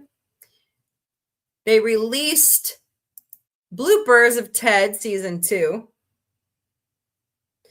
Oh, tomorrow at noon, they are dropping the Coyote versus Acme trailer. We will watch it here on Sci-Fi Mombie. Ooh, nice.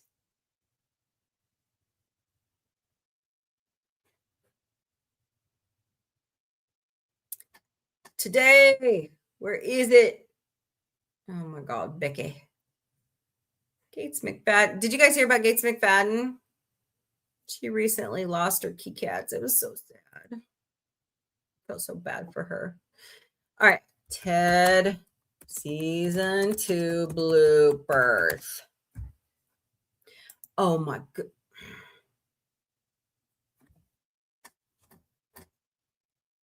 Really?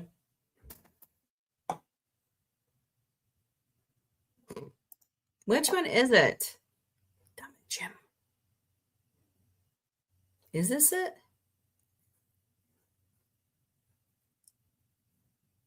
It says bloopers. Okay, this is it. Okay, hold on. How do I restart this bad boy? Okay. Found it. Okay. I may have to restart it and watch it. But you can't hear it. There it is. That's why you can't hear it. If instead of 5, 6, 7, 8. Did you put that there just for me? I hear Seth in the background.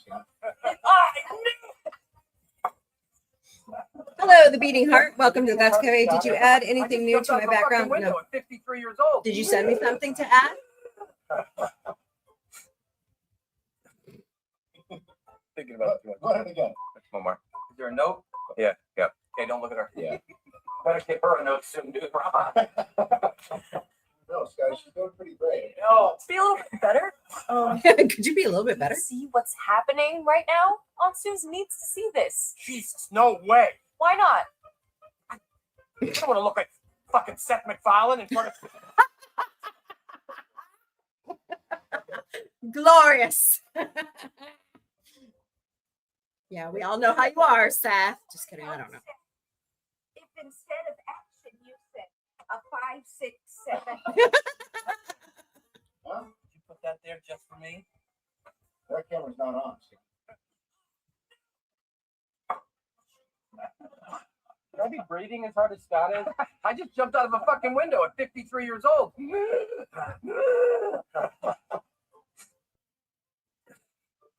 Dude, seriously, Scott. Okay.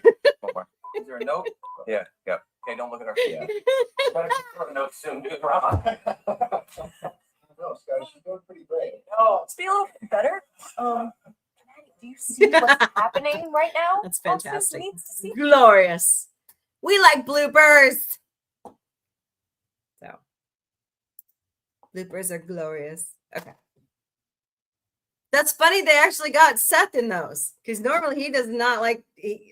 Normally he doesn't like to be a part of bloopers and stuff like that, but they forced it on the Orville, which was great. So,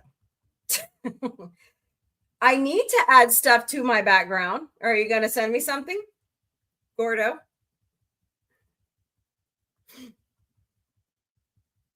Wasn't I supposed to get a print of something? You know, I'll pay for it. You are a struggling artist, by the way. So, dude, it's only 3:33. Hi, Grandpa. Okay. See what I'm talking about? I notice angel numbers, and that's only been happening since my grandfather passed away 6 years ago. Weird. Weird science. Maybe. Okay. If you say so. Hello, Star. Welcome to the Galactic Café. Hope you're doing great today. Is it a star or a sun? I think it's a star, which is awesome sauce. So don't forget to smash those hearts, smash that like button, share out the stream, please, and thank you. And wow, look at all the people we got today. Nice. Hope everybody's doing great today. All right. Hello, Ted Duffy. Welcome to the Galactic Cafe. Hope you're doing great today. And he ran away. Figures.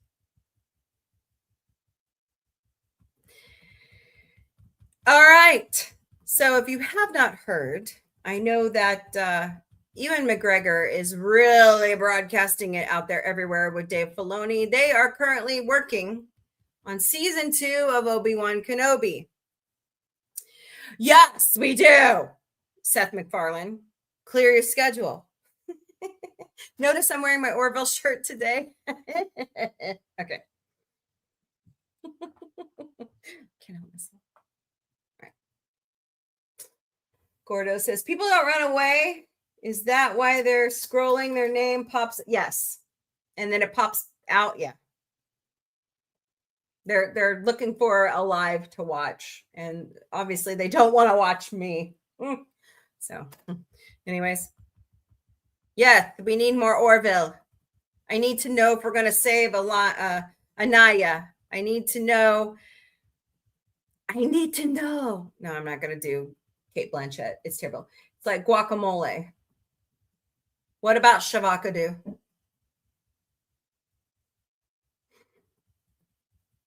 So, I know I'm evil.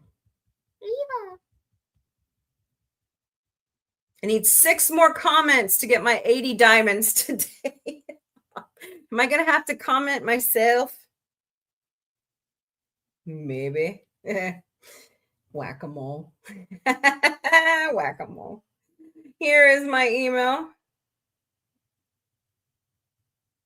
So what have you been up to, Jamie? Huh?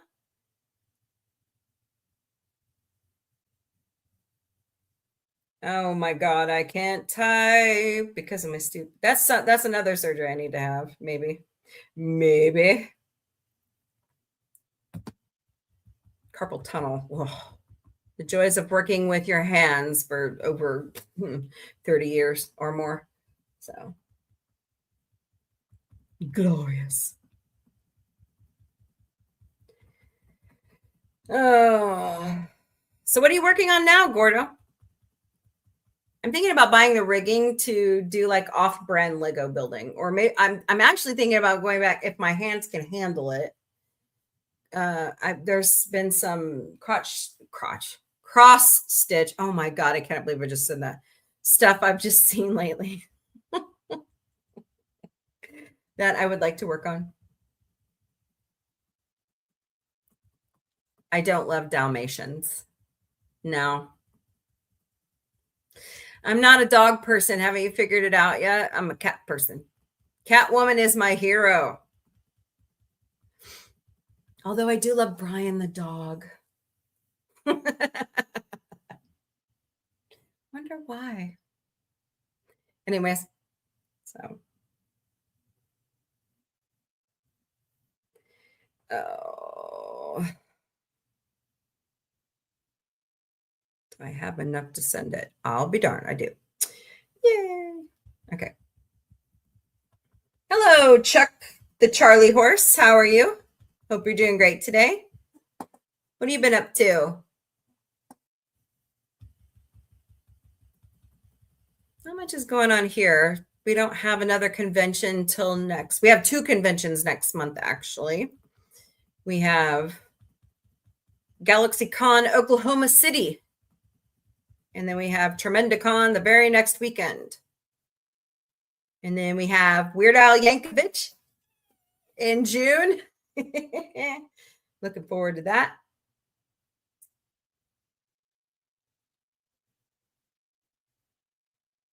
I mean, it's a good, Jamie Lynn, it's a good movie. You know, I love the animated one better than the live action. But I'm not really a dog fan. And I have to be careful because I have puppy nephews. They're so cute. They're Rottweilers. So they're my sister's doggies. I have human nephew and niece. Well, nephews. Well, I guess I have step nieces too. Well, not really. Okay, never mind. Got off on a tangent there.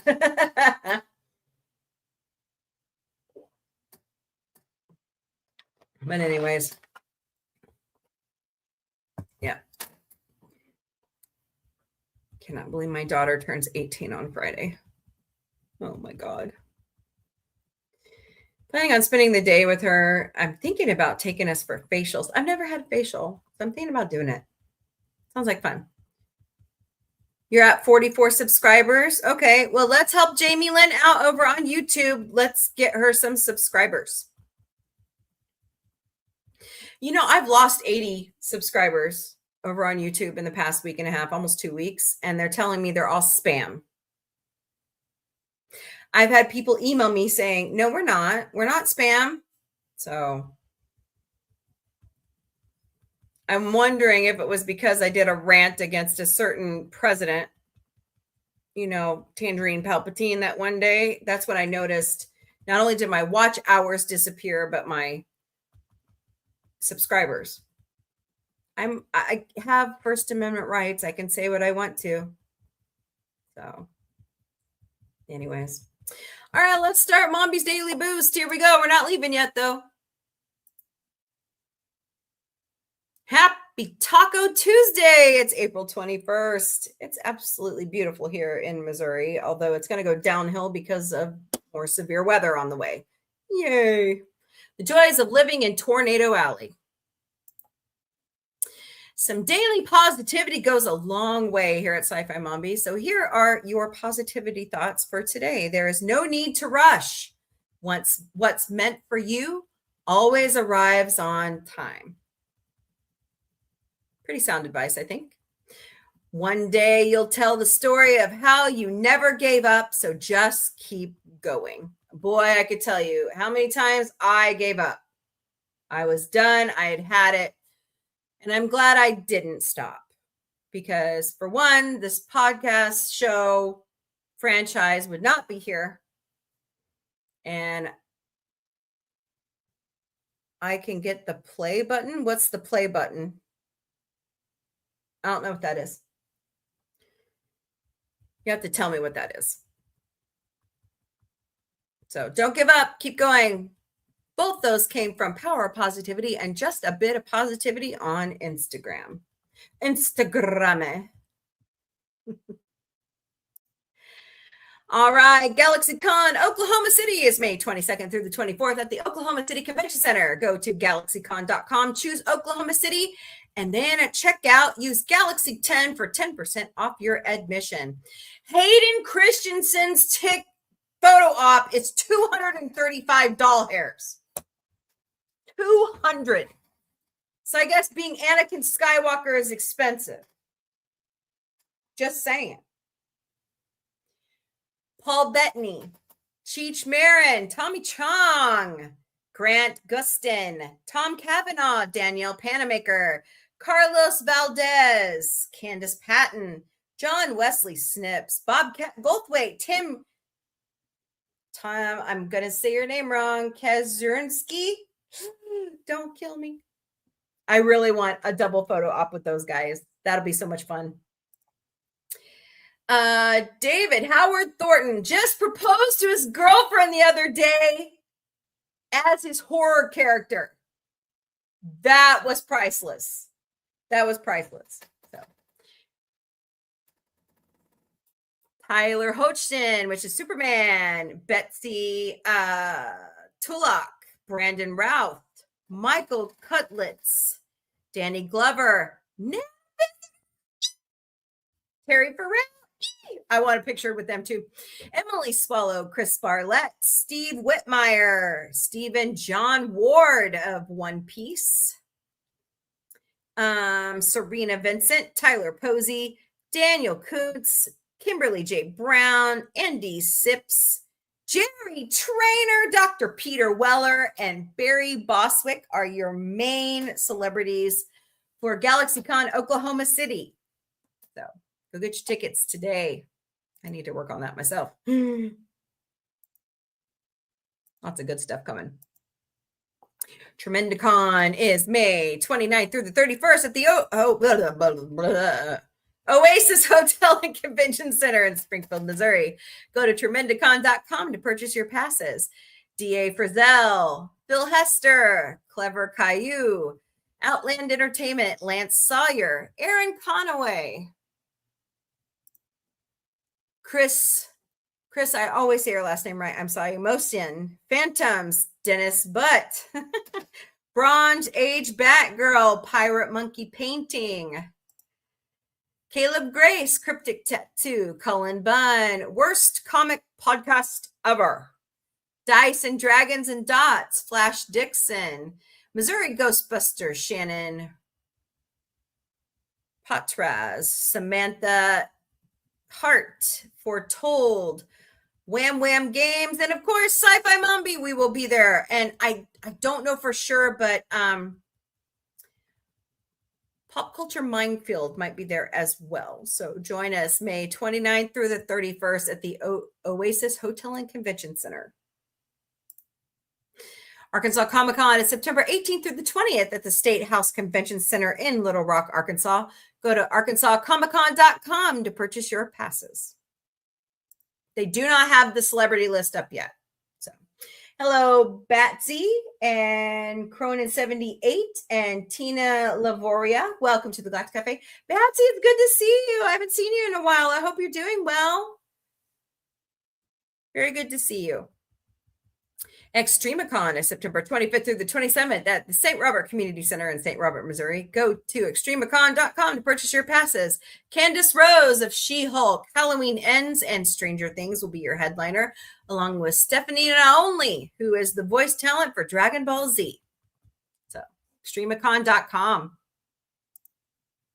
GalaxyCon St. Louis is October 23rd through the 25th at America Center Convention Center. Go to galaxycon.com, select St. Louis, purchase your tickets, use code GALAXY20 to get 20% off your passes.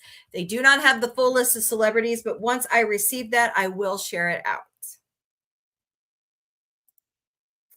All right. I get most of my holiday content information from calendar.com.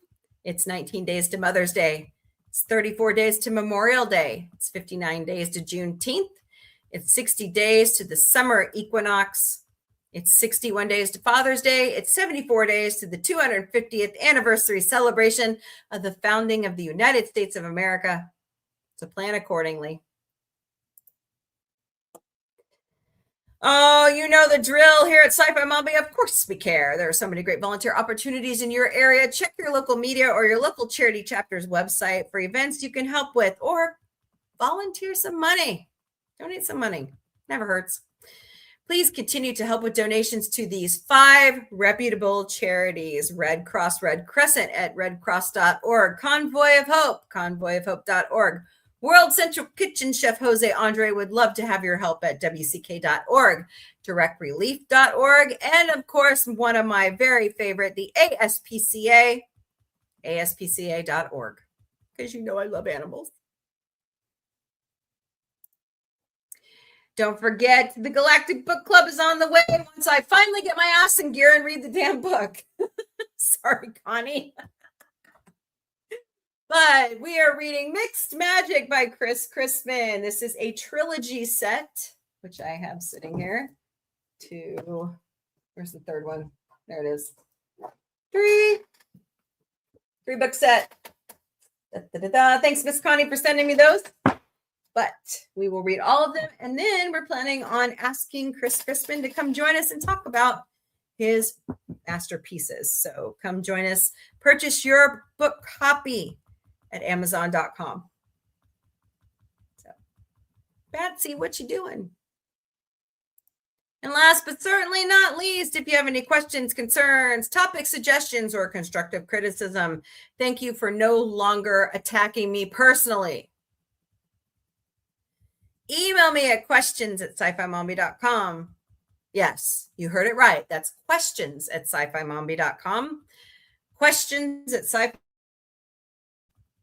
All right, y'all. Oh boy. What are we talking about? What's the play button? I don't get it. Is that something we get on YouTube? I hadn't heard of that. So, I mean, I wouldn't mind having one of those really cute plaques that they give out from YouTube when you hit a certain amount of whatever. That would be glorious, but you got to really get, the viewership going, right? So the joys. So.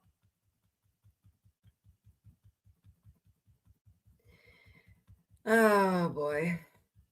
So Jamie, how old is, well, I shouldn't ask you that, but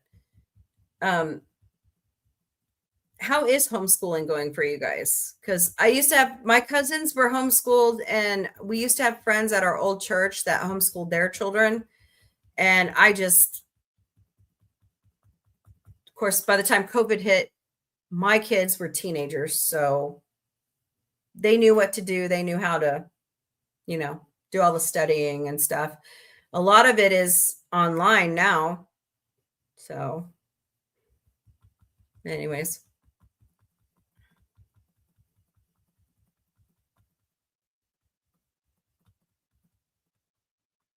Oh, okay. I mean, I see the good and bad of it. I'm like every mom. I had to weigh my options. Now, my boys were kind of on, I have 2 boys, so I have 3 kids. My boys were on a different kind of schedule. My oldest son, Tony Man, has ADHD. It's more ADD now, as he didn't outgrow it like they think. So he had a lot of issues with concentration and stuff. And so he would be sent home with the lessons, and I would sit there working with him when I could. Alex, co-host Vic, sorry, his real name is Alex. Co-host Vic had a lot of trouble in school. So he would sit, like I'd be working, he would sit beside me and work on his schoolwork. Very fascinating time with co-host Vic. Co-host Vic also fell and broke his leg in 2023. And we had to he pretty much fell behind in school so bad that he went and took the GED. Passed it the first time. Not a lot of people do that. So that was pretty interesting. But Autumn, the producer, does very well in school, tests very high. She's very smart. Hello, Juicy J36. Welcome. And Tina Livornia, welcome to the Galactic Café. Hello, Rain. Welcome to the Galactic Café. We're doing great today. Slash's version. All right. Nice to know. So, and your daughter needs a lot of homeschooling, so I'm proud of her. That's good. That's very good. It's very hard raising kids anymore with all the distractions. I don't know how these kids operate half the time. Sometimes I wonder why these kids don't have more common sense. So, my bad. I'm a mom. I could say it. So, I just can't believe I have 3 adults. That's just incredible to me. And I'm not a grandmother yet, which is even better. So, but I waited till I was 22 to have my first kid. So it's a family tradition, honestly. I mean, I can't see my life without Tony. And you know, it was weird. The other night on the season finale of The Pit, they actually showed part of the surgery that Tony and I had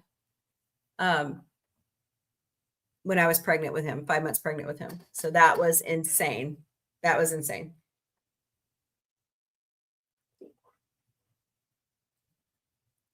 That was, I honestly, you guys really should watch The Pit. It is such a good show. It's got great topics. I highly recommend it if you have HBO Max. Totally worth your time. Yes, I have been keeping my bedroom clean without my clothes on the floor. I get you. Yeah, I've been doing the same thing. I just got all my laundry caught up finally. When I get out Instacarting, I don't pay attention to anything at home because I'm so tired. I work practically 2 jobs in this podcast. You don't have time for anything else. So, yeah, I get you. I actually need to go start another load of laundry so I'm not falling behind this weekend as I Instacart a little bit. Got those bills to pay. All right, guys. Been a great afternoon. Get out if it's really nice in your area. I heard up in the upper Midwest, it's a beautiful, beautiful day. So it's pretty nice here. It's like in the 70s. Pretty awesome. All right. There's no show tonight because I've got to do some work for Autumn, the producer's birthday. But I hope everybody has a wonderful evening. If you have any questions, concerns, comments, email me at questions@sci-fi-mombie.com. I will see you guys tomorrow back here at 3 p.m. Eastern, noon Pacific in the hump day edition of the Galactic Café on the downhill side of the week. I have to go be a pincushion in the morning. Yay. The joys of getting older. So if you didn't hear me at the beginning of the show, I may be having surgery this year. I will keep you guys updated on those happenings. I'm going to try to do the show as much as I feel possible. You know me. I don't, if I have to, I'll have co-host Vic fill in, or I'll have Connie fill in, or somebody. I'll have them do the show. Otherwise, it's not hard for me to sit in a chair and do stuff. So, all right, guys, have a wonderful evening. I will see you back here tomorrow. And as we always say, clear Seth's schedule. We need more Orville. Later, party people. I host a show 5 days a week called Sci-Fi Mombie Studios, and on Sunday nights, it's dedicated to the Muppets. So come join us at 5 p.m. Eastern, 2 p.m. Pacific, 12 a.m. Greenwich Mean Time. The OG podcast is back on Sunday nights beginning at 8 p.m. Eastern, 5 p.m. Pacific, 3 a.m. Greenwich Mean Time, and we are moving on to that paranormal fantasy stuff. The truth is out there with Sci-Fi Mombie. I host a show 5 days a week. It's my signature talk show called the Galactic Café. Bring your breakfast, lunch, dinner, or a snack. Bring a beverage of your choice because it's 5 o'clock somewhere. Let's escape reality and let's talk mostly about sci-fi beginning at 3 p.m. Eastern, noon Pacific, 10 p.m. Greenwich Mean Time.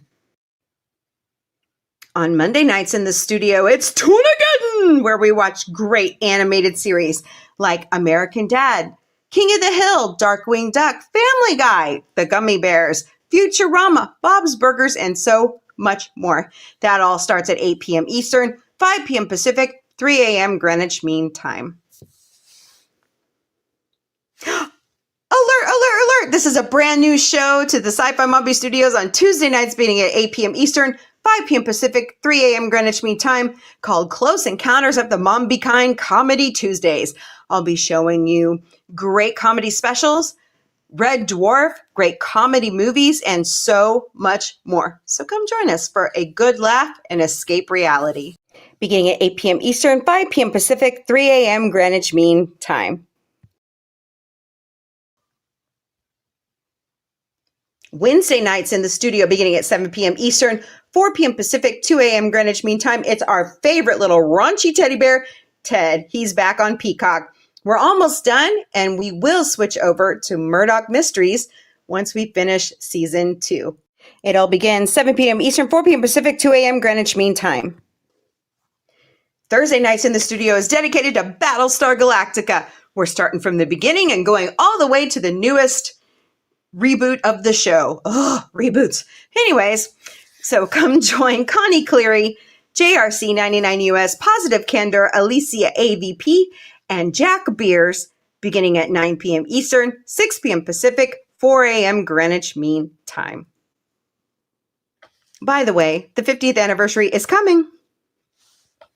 Saturday Nights in the Studio is dedicated to all things Star Trek. So come join us beginning at 8 p.m. Eastern, 5 p.m. Pacific, 3 a.m. Greenwich Mean Time.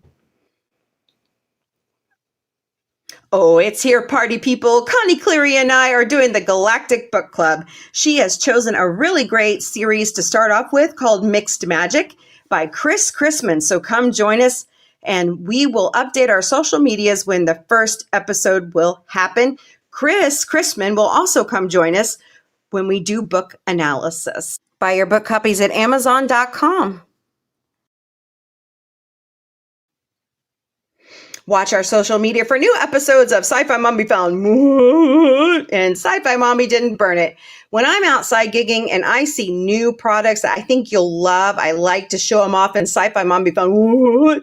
And then I like to cook and show off new recipes and to prove to you I don't burn things. So come join me. Just watch my social media. Here at Sci-Fi Mombie and Sci-Fi Mombie Studios, we will never, ever DM you personally for donations. Not happening. But there are 5 legitimate ways you can donate to Sci-Fi Mombie. Scan all the QR codes right here, or search us at co-fi.sci-fi-mombie. Buy us a cup of coffee. Go to throne.com/sci-fi mombie. We put some tech gadgets and some other products out there that, we think we could use or give away, and you buy them outright or you crowdsource with friends. We never, ever receive your personal information. We have Patreon memberships. They're $3 a month. Go to patreon.com/user?mark849722353. We also have TikTok fan club memberships. They're $10 a month. Go to tiktok.com/sci-fi mombie or catch us during one of our live streams. Press the pink heart to the right side of my name. We also have Venmo memberships. Well, they're not memberships, but you can donate to us there. Sci-Fi Mombie is all over social media. We stream daily to Facebook, Instagram, X, YouTube, LinkedIn, Twitch, and TikTok. We also have Patreon, Discord, Mastodon, Threads, Substack, Lemon8, IMDb Pro, Blue Sky, Pinterest, Counter Social, WhatsApp, and Snapchat.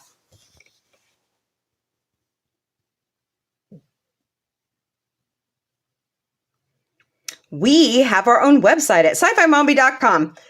Sign up for our newsletter. Send us an email. Look at our bio information. Check out the Sci-Fi Mombie security team. Check out all the fun we're having this year and every year, because I like to post the convention and the other trips we take pictures. And, let us know what you think. Go to sci-fi-mombie.com. You got any questions, concerns, comments? Email us at questions@sci-fi-mombie.com.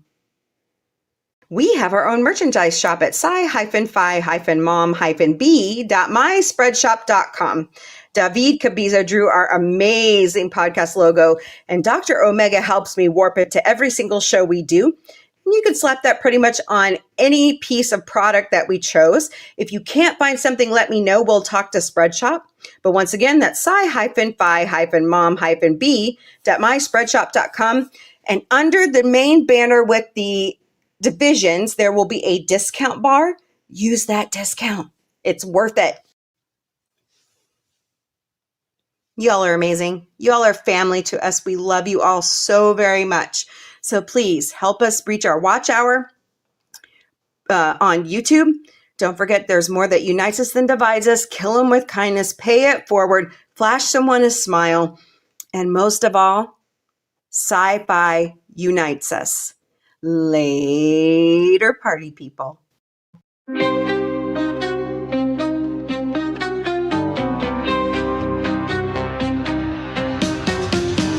Beaming through Lights flash in neon blaze. Retro rockets start to soar. Sci-fi Mombie wants much more. Sci-fi Mombie breaking through the screen, chasing dreams in a technicolor scene. Warp drive set, let's explore the stars. Sci-fi Mombie, no matter where you are. Binary beats and signals hum. Space age stories, here they come. With quirky charm and cosmic flair. Sci-fi Mombies everywhere. Ray guns pop and galaxies twirl. Mombie's mind is out of this world. Sci-fi vibes that never get old. Welcome to the future bold. Sci-fi Mombie breaking through the screen, chasing dreams in a technicolor scene. Warp drive set, let's explore the stars. Sci-fi Mombie, no matter where you are.